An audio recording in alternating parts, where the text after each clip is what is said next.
ఓం హ్రీంకారాసనగద్భితా నలసికాం సౌః క్లీం కళాం బిభ్రతీం సౌవర్ణాంబరధారిణీం వరసుదా ధౌతాం త్రినేత్రోజ్వలాం వందే పుస్తకపాశమంకుశధరాం స్రగ్భూషితాముజ్వలాం త్వాం గౌరీం త్రిపురాం పరాత్ప్రకళాం శ్రీచక్రసంచారిణీం. ఓం శ్రీ బెజవాడ కనకదుర్గాదేవ్యై నమః. శ్రీ దుర్గామల్లీశ్వరాభ్యాం నమః. మనకి ఈ నెలలో ఆగస్టు 2026 సంవత్సరంలో మనకి ఈ 2వ తేదీ దాటిన తర్వాత శుక్రుడు మరి కన్యా రాశిలోకి వస్తున్నాడు. దానివల్ల ఏమవుతుంది అని అంటే, ఎవరికైతే భార్యాభర్తల మధ్య చిన్న చిన్న ఫైట్స్ అవుతున్నాయి, అవి పెద్దగా అయిపోతాయి అన్నమాట. అలాగే ప్రేమ వ్యవహారాలు ఇవన్నీ కూడా కొంచెం ఫెయిల్ అవ్వడానికి అవకాశాలు ఉంటాయి. అసలు ముందు దీంతో పాటు ఇంకా ఏం జరుగుతోందండి ఇప్పుడు అంటే, శని మీనరాశిలో వక్రిస్తున్నాడు. 138 రోజులు ఉంటాడు. ఇది పెద్ద మేజర్ కాస్మిక్ షిఫ్ట్ అన్నమాట.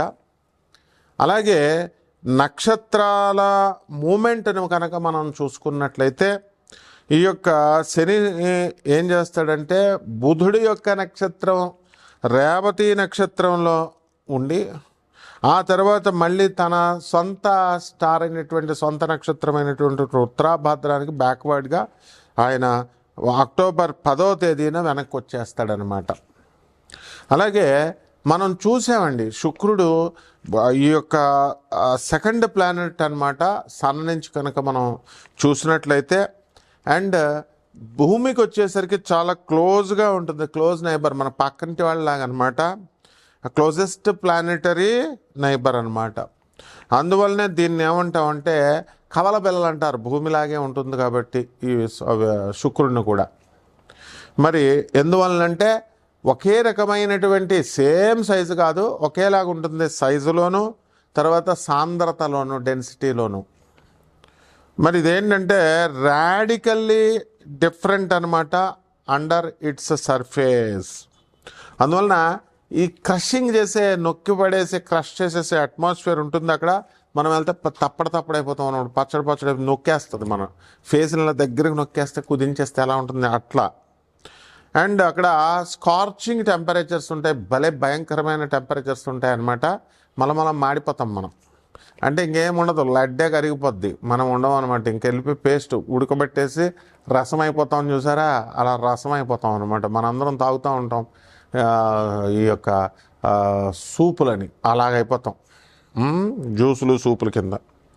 తర్వాత అండ్ హాటెస్ట్ ప్లానెట్ మొత్తం మన సోలార్ సిస్టంలో, సౌర కుటుంబంలో అందరికంటే కూడా వేడి ఎక్కువ ఉంటుంది. అందువల్ల శుక్ర వృషభ రాశి, తులారాశిలో పుట్టినటువంటి వాళ్ళందరూ కూడా మనకి వేడి శరీరం ఉంటుంది. వాళ్ళకి గ్యారంటీగా పైల్స్ కానీ హెర్నియా కానీ ఉంటాయన్నమాట. ఈ యొక్క లగ్నాల్లో కానీ, నక్షత్రాల్లో కానీ, రాసుల్లో కానీ పుట్టిన వాళ్ళకి. అదేవిధంగా ఈ యొక్క కాంప్రహెన్సివ్ బ్రేక్ డౌన్ ఉంటుందన్నమాట వీనస్. ఎందువల్లంటే దాని యొక్క సైంటిఫిక్ ప్రొఫైల్ చూద్దాము, ఆస్ట్రానమికల్ అబ్జర్వేషన్ చూద్దాము, అలాగే ఆస్ట్రాలజికల్గా దానికి ఉన్నటువంటి సిగ్నిఫికెన్స్ని మనం చూద్దాం. మొట్టమొదటిగా ఫిజికల్ క్యారెక్టరిస్టిక్స్ని కనుక మనం చూసి, అక్కడ ఉన్నటువంటి ఎన్విరాన్మెంట్, వాతావరణాన్ని కనుక మనం చూసినట్లయితే, మనకి అట్మాస్ఫియర్ ఎలా ఉంటుందంటే, అక్కడ వాతావరణము థిక్గా ఉంటుంది, దళసరిగా. మన తర్వాత టాక్సిక్ క్లౌడ్స్ ఉంటాయి అక్కడ, బ్రహ్మాండంగా విషపూరితమైనటువంటి, అంటే కలుషితమైనటువంటి క్లౌడ్స్, మేఘాలు. మనలాగా తెల్లగా మంచి తెల్ల నీళ్ళు వచ్చేలాగా ఉండవు అక్కడ. గీసిడ్లు పడిపోవడమే అనమాట మన పైన శుక్రుడిలో. దాంట్లో ఏంటి, మేడ్ ఆఫ్ సల్ఫ్యూరిక్ యాసిడ్ ఉంటుంది, కింద పడితే మన ముఖాలు కాలిపోతాయి అన్నమాట.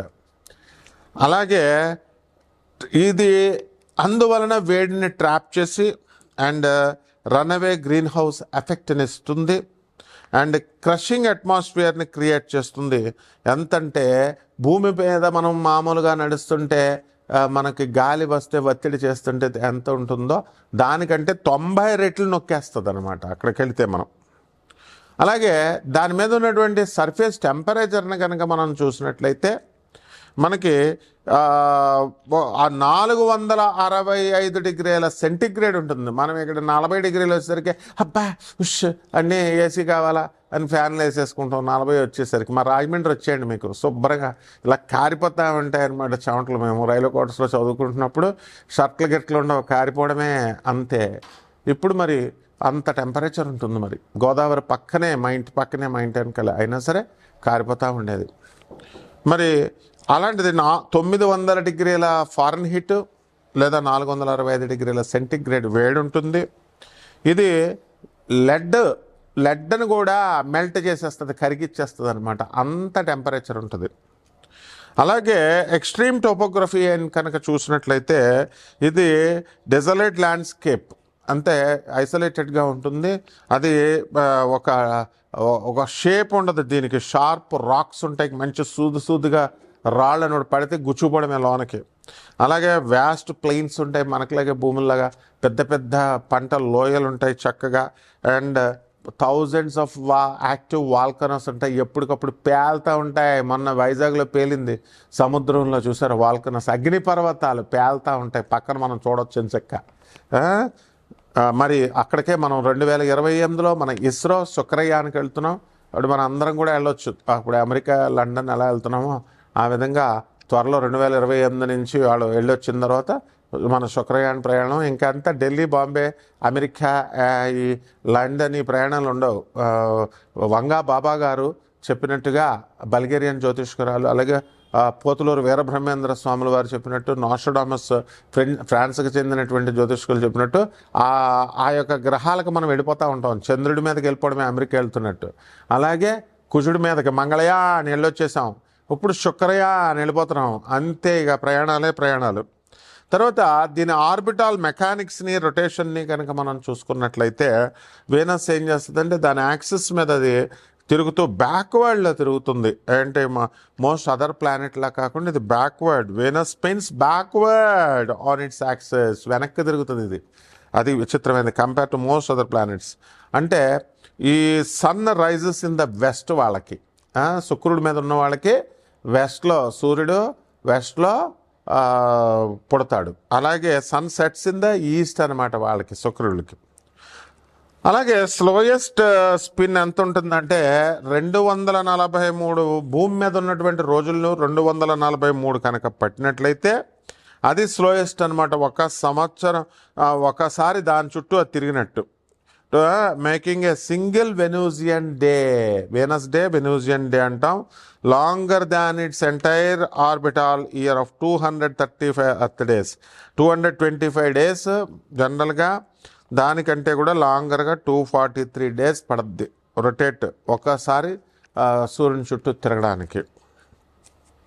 అలాగే ఆస్ట్రానమికల్ అబ్జర్వేషన్ కనుక చూస్తే చాలా బ్రైటెస్ట్గా ఉంటుంది. ఇది బ్రైటెస్ట్ ఆబ్జెక్ట్, దగదగా మెరుస్తూ ఉంటుంది అనమాట.